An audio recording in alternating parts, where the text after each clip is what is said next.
In this video, I'm going to show you how to make one side of a shape rounded in Canva. First, head over to the Elements tab on the left side of your screen. After that, go to the Shapes category and choose the shapes that you want from these options.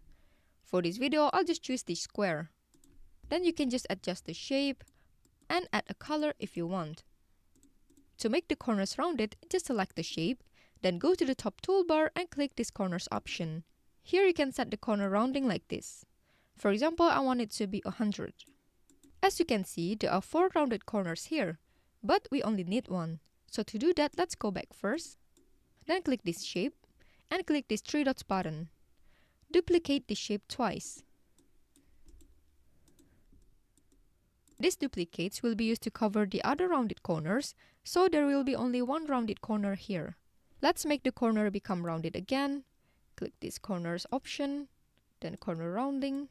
Since we only want this corner to be rounded, we can use this duplicate to cover it like this. Just resize it like this, and this one also like this. And that's how you make one shape rounded in Canva. I hope you found this tutorial helpful. Just let me know if you have any questions in the comment section below, and I will try my best to help you out.